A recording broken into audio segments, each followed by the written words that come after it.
Doctor साहब क्या हुआ इनको? देखिए सिंह साहब, बात यह है कि टाइम पर दवाई ना लेने की वजह से इनकी तबीयत ज़्यादा ख़राब हो गई है। अब दवाई तो मैं दे दूं, लेकिन दवाई बहुत स्ट्रांग है और इन्होंने कुछ खा नहीं रखा है, तो बताइए मैं भी क्या कर सकता हूँ।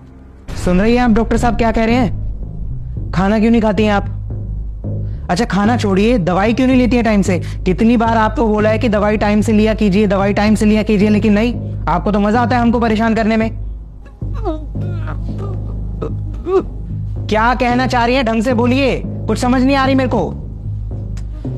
अरे हर्षिता तुम ही समझो क्या बोल रही है वो। मुझे कैसे पता होगा? तुम्हारी माँ है ना, जब तुम्हें ही नहीं समझ में आ रही इनकी बात तो मुझे कैसे आ जाएगी? माय गॉड, आपको हमको परेशान करने में मजा आता है ना? क्या लगता है आपको पैसे पेड़ पर उग रहे हैं?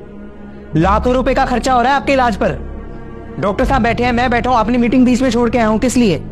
अरे डॉक्टर साहब आप ही समझिए क्या बोलने की कोशिश करिए, मुझे तो कुछ समझ ही नहीं आ रहा। बस इनको हमको परेशान करने में मजा आता है। सिंह साहब आप बाहर जाइए, मैं आता हूँ।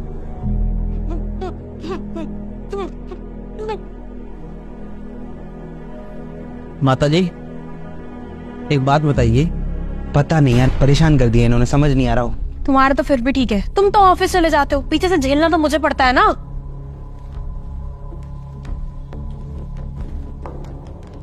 बताइए डॉक्टर साहब क्या बात है?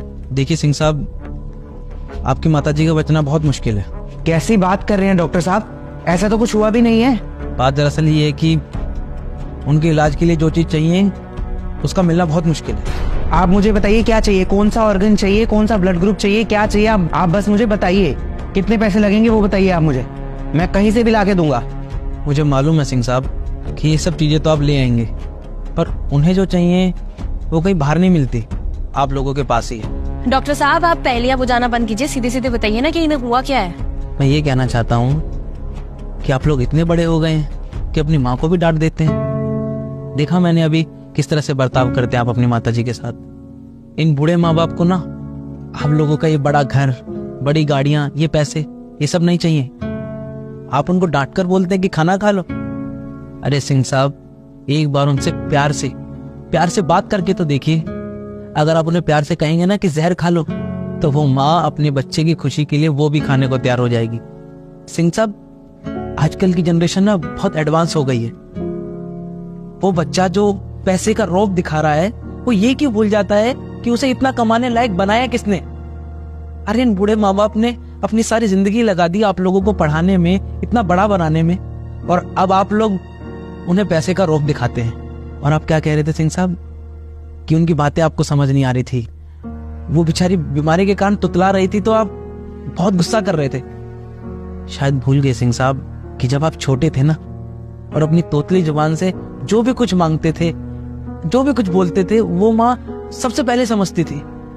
उसे ये पता होता था कि मेरे बच्चे को कब भूख लगी है, कब उसे दर्द हुआ है, कब वो बीमार है।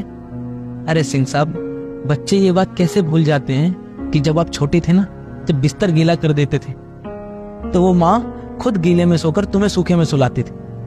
उन्हें कुछ नहीं चाहिए, बस आप लोग पूरे दिन में अगर 10 मिनट भी उनके साथ बैठ के हंसेंगे, बात करेंगे, उनके दुख दर्द की सुनेंगे, तो वो ठीक हो जाएंगे सिंह साहब। और ये परेशानी सिर्फ इन माँ बाप की नहीं, हर उस माँ बाप की है जिनके बच्चे उन्हें समय नहीं देते।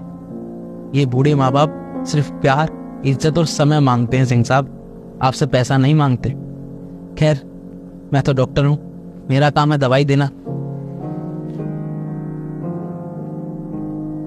ये कुछ दवाइयां लिखी हैं मैंने, आप इन्हें टाइम पर खिला देना। मैं चलता हूं। और हाँ सिंह साहब, ये दवाइयां सिर्फ पानी के साथ ही मत देना, दवाइयों के साथ थोड़ा प्यार, इज्जत और अपना कुछ समय अपनी माँ को जरूर देना।